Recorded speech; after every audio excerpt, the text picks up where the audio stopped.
These are the 4 things that I do to create a consistent sales and marketing campaign that grows a business. It hasn't just grown 7 of my businesses, it's created explosive growth in 7 different businesses. We've done 0 to $1 million in 7 different businesses in year 1, and I want to show you behind the scenes what is it that we're doing in order to get consistent sales and marketing results. A lot of people think it's going to be a big expensive marketing campaign, or it's something super tricky that we're doing with social media, or maybe it's special launch events with A-list celebrities. It's none of those things. Behind the scenes, we're doing something incredibly boring, but we're doing it well every single week.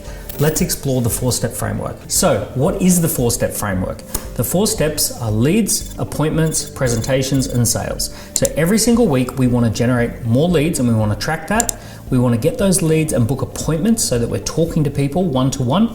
We want to present what we have to offer, present our value, and then we want to follow up and make sales. So we're doing leads, appointments, presentations, and sales every single week. We call that running laps. Step number 1 is leads. My mentor said to me when I was 19 years old, everything is downstream from lead generation.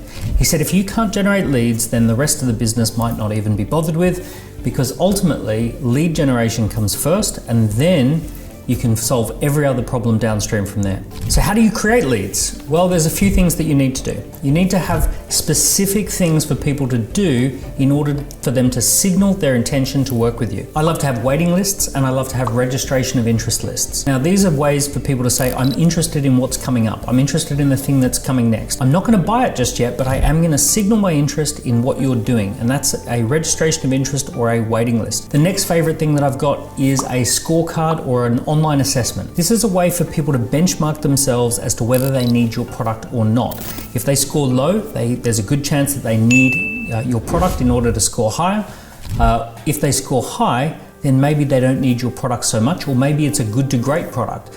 It's something that helps people to go from doing really, really well to really, really, really well. The third thing that I like to do to generate leads is an introduction event, where people sign up and register for an introduction event, or an online version of this would be a video course, where people sign in to get access to a video course. And the final one is a discussion group. A lot of people love to join a discussion group so they can discuss their problems or their needs or their goals before they buy something. So these are all great lead generation things. The common element with all of these is that they're free. People don't have to spend any money, they just get to signal that they're interested without too much fuss, without too much commitment. Once you've got something for people to do, you need to promote it. So you need to tell people about it. Now, what you can do is, if you've got a big budget, you can throw some money at advertising or event sponsorship or something like that, but most people don't start with a big budget. So I recommend things like cold direct messages and emails, where you just reach out to people and you say, I've just launched an online scorecard. Would you like to take it? I think it'll help you to understand your situation relating to blank. You might DM people on social media, send out a few messages on LinkedIn. You might update your social media profiles, and then when people like or comment, you drop them a direct message and say, by the way, we're running a discussion group on that. Would you like to join the discussion group? Maybe you might have a look at some hashtags or some existing accounts that have lots of users and send people a few messages and say, hey, I noticed that you're interested in this topic. Would you like to join my discussion group? Would you like to take my assessment? Would you like to register your interest in a product that we're going to be launching in a few months from now? These are all ways to just reach out to people and get those first few people signaling their interest. So now you've got some leads coming in. What do we want to do next? We want to book people into an appointment. An appointment is where they block out time with you or your team to talk about their problems, to talk about their solutions, to talk about the methodologies that you offer. They're actually putting some time in the diary to spend some time with you. There's 2 types of appointments that I like to focus on. Appointment number 1 is called a one-to-one strategy session. This is where people book in to have a one-to-one conversation. And the second type of appointment is called a mini workshop. A mini workshop might be with 4 or 5 different people at once. Now, if you're a business that's dealing with hundreds of leads and you're a small team, mini workshops are great because you can meet with 5 to 10 people at a time. If you're a small business and you've got a limited number of leads, you want to book one-to-one strategy sessions. You want to get people booked in one-to-one so you can have that conversation and really customize and tailor your message to each individual. To optimize for appointments, reach out to people who have joined your waiting list, people who are in the discussion group, people who have taken the assessment, and remind them of the reasons why they signaled their interest in working with you. Let them know that in a one-to-one strategy session, they can explore their situation in detail and explore some of the solutions that you know based on your expertise. You may want to send direct messages, you may want to switch across to SMS or email, you may even want to do something radical which is pick up the phone and call someone and see if they want to have an appointment. One of my favorite ways to book one-to-one appointments is the ScoreApp template that is completely built around strategy sessions. Now, if you haven't explored the ScoreApp templates, you'll find templates for discussion groups, you'll find templates for assessments, you'll find templates for online events. All of that is in the ScoreApp portal and it allows you to set up these campaigns in a matter of minutes. And the beauty of this template is that if someone is perfectly qualified, then the template will allocate 60 to 90 minutes into the diary. And if the person is not qualified as a lead for you, they'll only allocate a 10-minute or a 15-minute chat. It's a really, really great way to protect your time. So you've booked some appointments. Now you want to present your value. There's a few things that you want to do. In a typical sales presentation, there's a get to know each other phase where you're building some rapport and you're finding out a little bit about their situation, you're sharing a little bit about your background, and then there comes a point in every presentation where you actually present your value. This is where you tell people about the problems that you typically solve. We only count it as a presentation if you were able to clearly communicate exactly what it is that you do and how it is that you do it so that the customer fully understood it.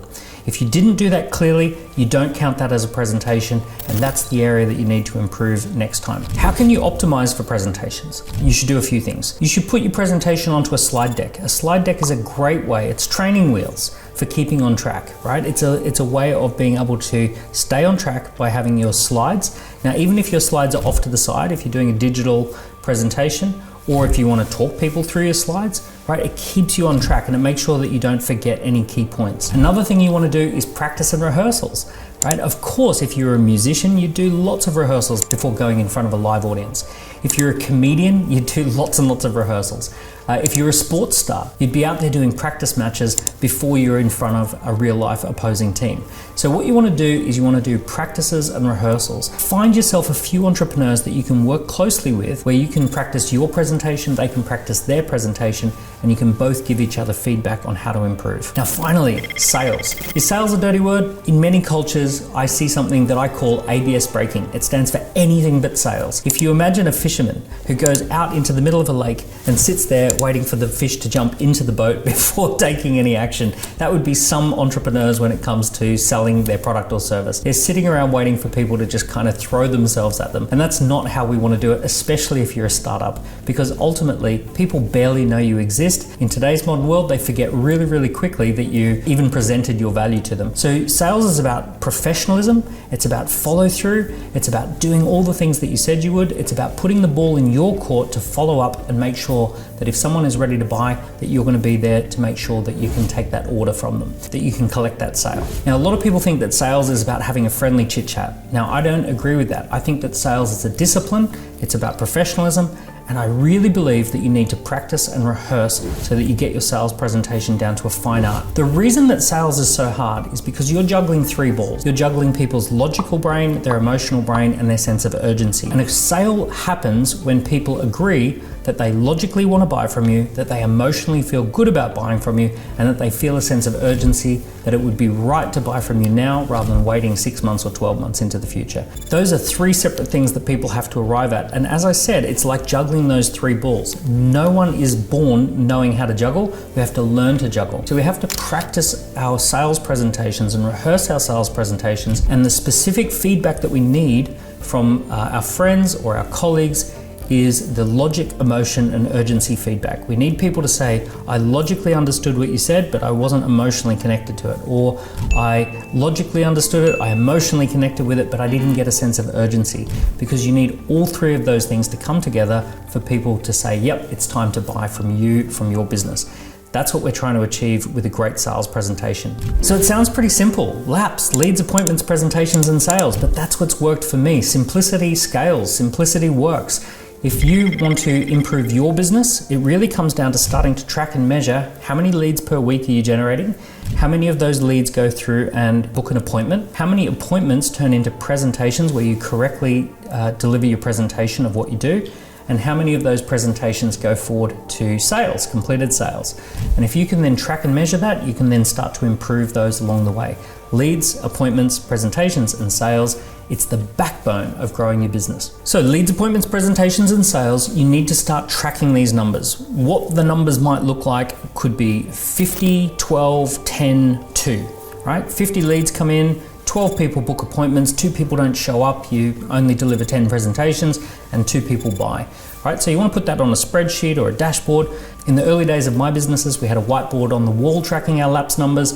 Our first CRM system back in early days was actually a few cardboard boxes where business cards would go in one end and filled in sales forms on a piece of paper would come out the other end. We had a box for leads, appointments, presentations, and sales, right? So you want to track those numbers. You want to see if you can track that week to week. What you really want to have is like a dashboard where it's like week 1, this is our numbers, week 2, these are our numbers, week 3. By the time you get to week 12, you want to start seeing improvements on your numbers, better conversions between leads, appointments, presentations, and sales. And the good news is anything that you track and measure tends to improve, right? So that's one of the universal truths when it comes to success. If you track it, if you measure it, tends to improve. I hope you've enjoyed that little video about how we've scaled multiple businesses using leads, appointments, presentations, and sales. And versions of the templates that I've used are actually for free in ScoreApp. You can create a free account and then you can start looking at the lead generation scorecard templates. You can start looking at the appointment setting templates, right? So it's going to make it so much easier for you to improve your leads, appointments, presentations, and sales just by using those templates that are for free in a free account at ScoreApp.com. So if you've enjoyed this video, please leave me a comment below. Tell me which one of the leads, appointments, presentations, and sales do you need to work on the most? And also like and subscribe, and I look forward to sharing more with you real soon. All the best. See you soon.